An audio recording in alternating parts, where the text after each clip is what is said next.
Happy birthday to you advance. ఎవరైనా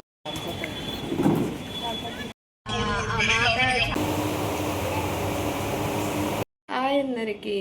so ఈరోజు అయితే రిటర్న్ అనమాట. 1:30కి మా ట్రైను. షాపింగ్లో అయితే రాత్ర తిరిగి సరిపోయింది. అంటే మా ఫ్రెండ్ ఒక క్లాత్ కావాలని చెప్పింది. సో దానికోసం తిరిగితే కొన్నిసార్లు ఉన్నాయి కానీ వాళ్ళు ఎక్కువ బండిల్ లెక్క అయితేనే ఇస్తారంట. నార్మల్గా ఈయనన్నారు. సో బ్రేక్ఫాస్ట్ అయితే వచ్చింది. ఇది వచ్చేసి రవ్వ దోశ అనమాట, ప్లెయిన్. సాంబార్ ఇడ్లీ, సాంబార్ గారె చెప్పాము, అందుకనే రెండు లెక్క ఇచ్చారు. అండ్ రవ్వ దోశకి చట్నీ, వీటికి చట్నీ అనమాట. చాయ్ నిన్న తీపి లేవు కాబట్టి షుగర్ అయితే స్పెషల్గా తెప్పించుకున్నాము. ఇప్పుడైతే చెప్పాను ముందు ఆర్డర్ పెట్టేటప్పుడు, చాయ్లో కొంచెం షుగర్ వేసుకొని తీసుకొని రండి, నిన్న షుగర్ లేదు అని చెప్తే. సో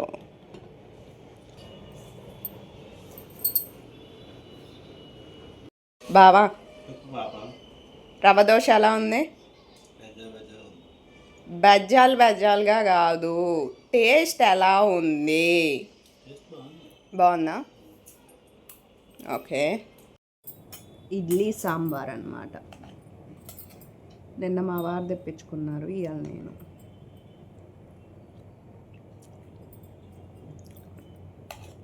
సాంబార్తో బాగానే ఉంది. అండ్ చట్నీ చూద్దాం.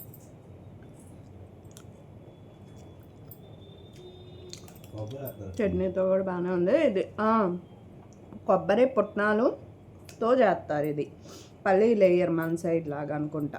ఇది అలాగే ఉంది ఫ్లేవర్. నా లైఫ్లో ఫస్ట్ టైం అనమాట ఇలా ప్రీ బర్త్డే సెలబ్రేషన్ చేసుకోవటం. నేను ఫ్రెష్ అయ్యి వచ్చేసరికి మా చింటూ అయితే కేక్ తెప్పించాడు. బ్లాక్ అంట. మ్యాచ్ అయ్యింది actually. Thank you so much Chintu. Love you two.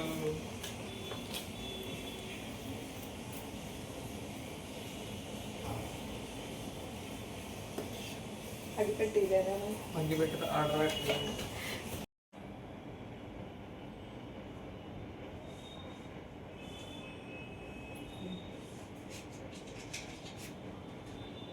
ముందు కింద ఎలిగి బాబు. అప్పుడు అదే ఆరిద్దామని చూస్తున్నారు. దాంతో వెలిగి ఇప్పుడు ఆ కొవ్వొత్తులతో వెలిగి. కొవ్వొత్తు ఆడ కాలుతుంది కింద. కొవ్వొత్తు అది ఎడంగా పెట్టాలి కిందది.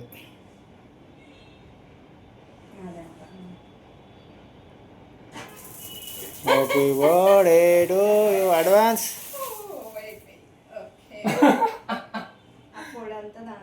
తీసేద్దాం. ఏ పొడి అది? ఓకే, ఫైబర్ తీసేద్దాం. ఉప్పనూదు.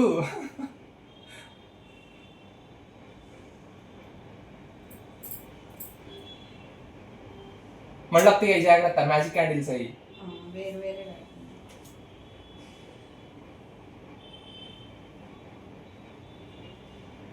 ఓకే. వెయిట్ చేయి.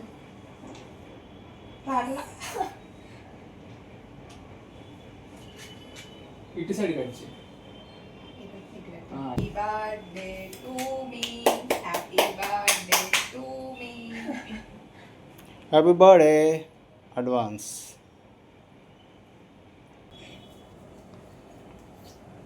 కూర్చోవాలా? కూర్చోండి.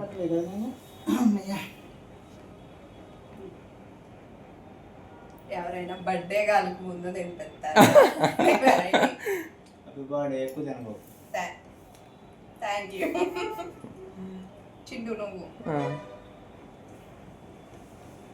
ఏంటి ఇంకో పీస్ ఎత్తున్నాను కూర్చోనా ఏంటి?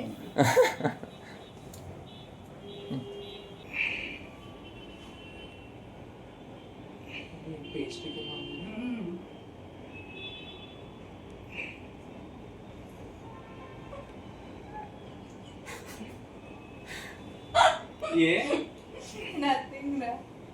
చిన్నప్పుడు మనం కెమెరా అంటే దాన్ని కట్టుకునే వాళ్ళగా అది గుర్తొచ్చింది అక్కడ. ఇప్పుడు కూడా అంతే మేము. ఆగరా ఉందిగా ఏదో మరి ఇది లేనట్టు.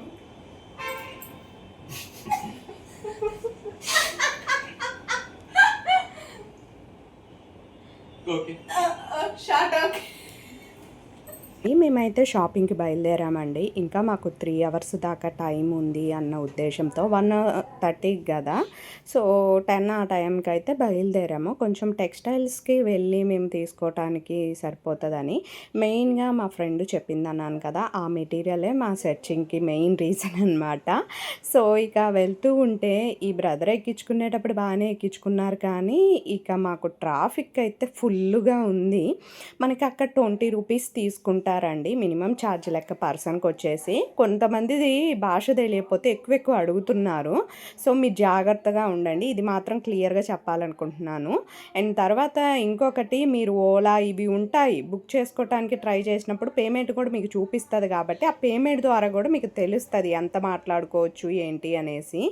అసలు ఫుల్ వర్షం, ఏడుపొకటే తక్కువ, దగ్గర పడ 2-3 టెక్స్టైల్స్కి అయితే తిరిగామన్నమాట. తిరిగితే వాళ్ళేమో ఇంకా రాలేదు కొంతమంది వచ్చిన వాళ్ళేమో బండిల్స్లోనే అంటున్నారు, కొంతమంది వేరే చూపిస్తున్నారు.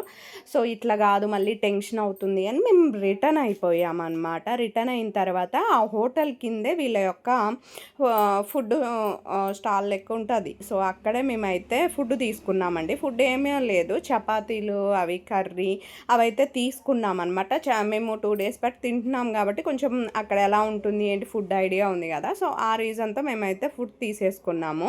ఇక ఇక్కడ వచ్చేసి మేము బాగా తెలుసుకోవాల్సింది, మీరైనా చెప్తున్నాను వినండి, ఖచ్చితంగా ఎక్కడికైనా ట్రైన్ జర్నీ మీకు ఒక 24 అవర్స్ ఉందంటే చిరాకు వస్తుంది. అంతసేపు కూర్చోవాలి, ఒక మూవీ చూసినా ఏదైనా తినుకుంటే జాలీగా ఎంజాయ్ చేయాలనిపిస్తుంది. కొంచెం ఫుడ్ ఐటమ్స్ తీసుకోండి.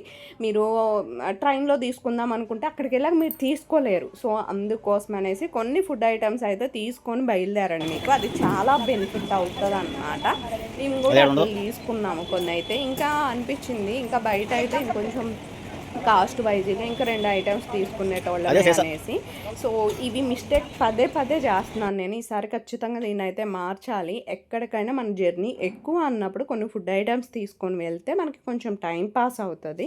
అలా అనేసి హెవీ ఫుడ్ ఐటమ్స్ కాకుండా కొంచెం చక్కగా ఫ్రూట్స్ లాంటివి, లేకపోతే సంథింగ్ బిస్కెట్స్, లేకపోతే ఇంకా ఏమైనా స్నాక్స్ లాంటివి తీసుకొని వెళ్ళండి. జాలీగా ఎంజాయ్ చేసుకుంటూ వ్యూని మస్తు ఎంజాయ్ చేస్తారనమాట. సీరియస్గా చెప్తున్నానండి నేనైతే. సో ఇక మేమైతే బయలుదేరామన్నమాట.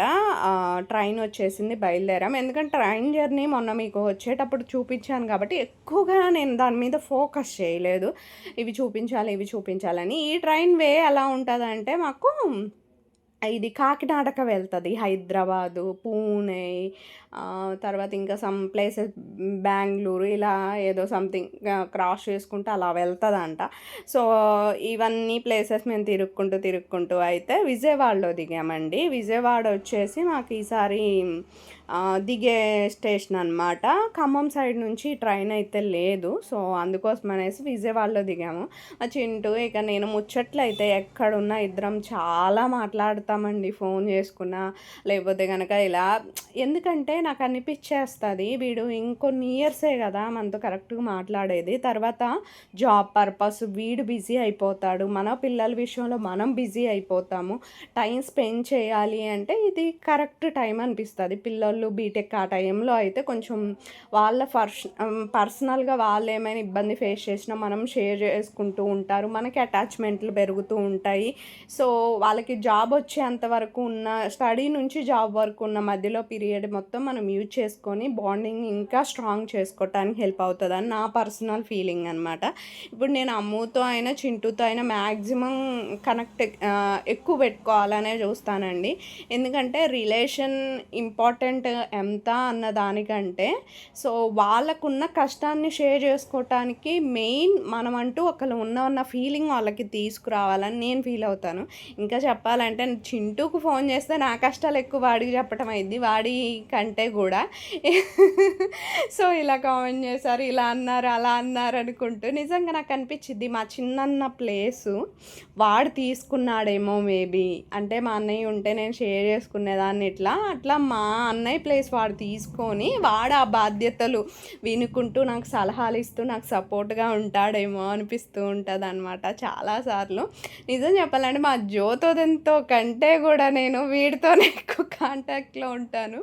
జ్యోతోదనికి ఫోన్ తక్కువ, వీడికి కాలు డైలీ డే బై డేనో 2 డేస్కి ఒకసారో చేస్తానే ఉంటాను. కొన్నిసార్లు బిజీ ఉన్నప్పుడు శివత్త బిజీ ఉన్నాను, క్లాసెస్లో ఉన్నాను, లేకపోతే ఎగ్జామ్ ఉంది రేపు అని చెప్తూ ఉంటాడు అనమాట. వాడు ఫోన్ చేస్తూ ఉంటాడు. అలా అమ్ముతో కూడా నేను అలా కాంటాక్ట్లో ఉండటానికే ట్రై చేస్తానండి. ఎందుకంటే వాళ్ళు మ్యారేజ్లు జాబ్స్ వచ్చాక మనకి టైం ఇచ్చే అంత ఉండదు. ఎవరికైనా ఫ్యామిలీ టైం ఇచ్చుకోవటానికే సరిపోతూ ఉండదు.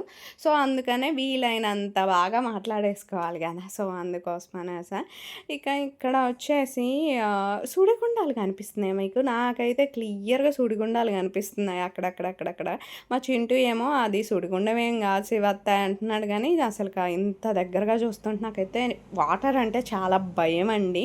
సో మీలో ఎవరికైనా వాటర్ అంటే భయమా? నాకైతే ఫుల్ భయం. మనం ఎక్కడికి ఇప్పుడు మామూలుగా చెప్పాలి అంటే కనుక ఒక మంటల ప్లేసెస్ వెళ్ళినా కానీ ఏమో బతికే ఛాన్స్, ఈ వాటర్లో పడితే ఊపిరాడబోతా ఆ టైప్ ఆఫ్ ఏదో పాయింట్ వస్తూ ఉంటుంది నా మైండ్లో, వామ్మో వాటర్ అనేసి. చాలాసార్లు అటు ఇటు వెళ్ళిన బోట్లు అలాంటివి ఎక్కడానికి నాకు అదే భయం అనమాట. ఇక్కడ హల్దీరామ్కి అయితే అంటే మన రైల్వే స్టేషన్లో రైలు దిగి బయటకు వచ్చిన తర్వాత విజయవాడలో హల్దీరామ్ ఉంటుంది. టిఫిన్లు ఇవి దొరుకుతాయి అనుకుంటా, ఫుడ్ దొరుకుతుందో లేదో తెలియదు. నిజంగా ఈరోజు నాకైతే ఏడుపే తక్కువ. ప్రతిసారి ఎక్కడికి వెళ్ళొచ్చినా ఏదో ఒక ఎఫెక్ట్ పడుతూనే ఉంటుంది నాకు అన్నట్టు. పోయినసారి సూరత్ వెళ్ళొచ్చేటప్పుడేమో ట్రైన్ మాకు బెర్తులు కన్ఫామ్ అవ్వకపోవటం చాలా రిస్క్ ఫేస్ చేసాం కదా. ఈరోజు ఏంటంటే ట్రైన్లో ఊడ్చే అతను నా చెప్పు ఒకటి బయటికి దూసేసాడు. ఒక చెప్పే ఉంది, అది వేసుకుని రాలేదు. వచ్చిన తర్వాత అన్ని రోజులు బట్టి ఎండ లేకుండా చల్లగా ఉన్న వాతావరణం వల్ల బాగా ఎండాకాలం మండే ఎండలాగా తయారైపోయింది.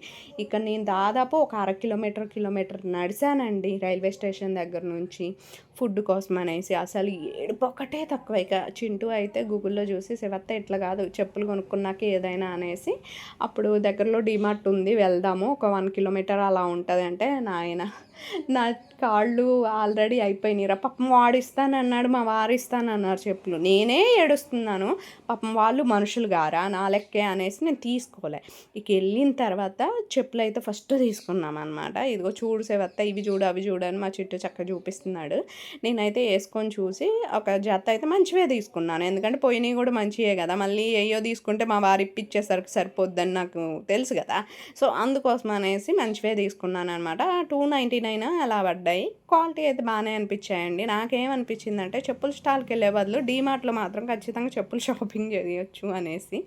ఇక తర్వాత అక్కడి నుంచి ఫుడ్. మేము దిగింది సండే కాబట్టి మా సిచ్యువేషన్ ఎలా ఉంటుందో మీరు అందరూ అర్థం చేసుకోగలరా. ఈ సండే అంటేనే షాప్స్ ఏమి ఉండవు. అందుకోసం అనేసి ఇక మేము ఫుడ్ కోసం కూడా అలాగే వేట చేస్తుండే. ఇక్కడ ఒకటి మెయిన్గా ఏంటంటే బిర్యానీ అలా తినాలనిపించింది. ఎందుకంటే మనకి దసరా స్టార్ట్ అయిపోతుంది 2 డేస్లో కాబట్టి, అదే 1 డేలో కాబట్టి. సో మనం చికెన్ బిర్యానీకి వెళ్దాము అనేసి వెళ్ళామన్నమాట. సో వెళ్ళిన తర్వాత ఇక అక్కడైతే మరి ఆ చికెన్లో ఏంటో తెలియదు కానీ చిన్న పలుకురాయి లాంటిది తగిలింది. అండ్ బిర్యానీలోనేమో చిన్న కోడిక లాంటిది వచ్చింది. సో అది కూడా మేము సాంతో లాస్ట్కి వచ్చాక కనపడేసింది అనమాట. నేను ఆవిడకి చెప్పాను, ఫుడ్ ఉండేటప్పుడు కొంచెం చూసుకోండి అమ్మా, అందరూ నార్మల్గా ఉండరు, ఫుల్ గొడవలు చేసేటోళ్ళు కూడా ఉంటారు. అంటే వాళ్ళ తప్పు కాదు, అది మీ తప్పే అవుతుంది. ఎందుకంటే రూపాయి పే చేసేటప్పుడు ప్రతి ఒక్కరి హెల్త్ రెస్పాన్సిబిలిటీ మీరే తీసుకోవాలి. సో ఏదో మనకి డబ్బులు వస్తాయి వడ్డిస్తున్నా ఇలా కాదు. So I hope you understand అనేసి కత్తి ఆమెకి చెప్దాం అనుకున్నాను, అంతేం చెప్పలేదు. కత్తి ఫుడ్ నీట్గా వండండి అమ్మా అని చెప్పాను, అంతే అనమాట. సో ఇక టేస్ట్ అయితే బాగానే ఉందండి, మనం లాస్ట్లో కదా చూసింది కాబట్టి కాబట్టి టేస్ట్ అయితే బాగానే ఉందన్నమాట. సో ఇక్కడ చూస్తున్నారు కదా, బిర్యానీ అయితే లాగిస్తున్నాను. మెయిన్ నాకు ఎలా ఉంటుందంటే, నా మైండ్ సెట్కి మా చింటూ మా అమ్మ బాగా సెట్ అవుతారు. ఇంకా చెప్పాలంటే మా చింటూకి నాకే ఎక్కువ ర్యాపో సెట్ అవుతుంది. నేను తినే ఫుడ్ ఇంట్రెస్ట్ ఏంటో వాడికి తెలుసు, వాడు తినే ఫుడ్ ఇంట్రెస్ట్ ఏంటో నాకు కొన్ని తెలుసు, అన్నీ తెలుసు అని నేను చెప్పను. సో అట్లుంటుంది అన్నమాట. తర్వాత వచ్చేసి మేమైతే బస్ స్టాండ్కి అయితే వచ్చేసామండి. చింటూ ఏమో రైల్వే స్టేషన్కి వెళ్ళాడు, మేము బస్ స్టాండ్కి వెళ్ళామన్నమాట. తనకి వచ్చేసి 4:45 అలా ట్రైన్ అయితే ఉంది. మేము కూడా కొంచెం వెళ్ళి అదిగో ఇదిగో అని చూసుకొని ఇలా టెన్షన్ అయిద్దామో అని భయపడ్డాం. కానీ బట్ వెళ్ళటం సత్తుపల్లి బస్ కనపడింది. ఆహా, కన్నుల పండగ, దాంతో సీట్లు ఉన్నాయి. ఎక్కడ కూర్చుంటే ఏంటి అన్నట్టుగా మేమైతే వెళ్ళి టైర్ పైన కూర్చున్నాం. అంటే టైర్ పైన సీట్లో కూర్చున్నా. అదేమి ఎగిరెగిరి పడుతుంటే ఇక చూడండి అసలు గుండెల్లో దడ వచ్చేసింది అనమాట ఆ ఎగురుడికి. సో ముందు దసరా ఉంది కాబట్టి చూడటానికి కూడా విజయవాడ మొత్తం కూడా అమ్మవారికి సంబంధించినవి బొమ్మలు అనేసి, అండ్ తర్వాత అమ్మవారికి పెట్టేటటువంటి సామాన్లు అవి ఇవి కూడా చాలా కనిపిస్తూ ఉన్నాయన్నమాట. ఫుల్ రష్గా అనిపించింది రోడ్లో అయితే కొన్ని చోట్ల. సో ఈ ఫుల్ వీడియో మీరు చూసుంటే ఐ హోప్ మీకు నచ్చింది అనుకుంటున్నాను. ఇక్కడితో సూరత్ వీడియోస్ అయితే కంప్లీట్ అయ్యాయి. థ్యాంక్ యూ సో మచ్ మీ అందరికీ కూడా సపోర్ట్ చేసినందుకు. ఇంకా బాగా సపోర్ట్ చేస్తారని కోరుకుంటూ please like and share, subscribe. Bye.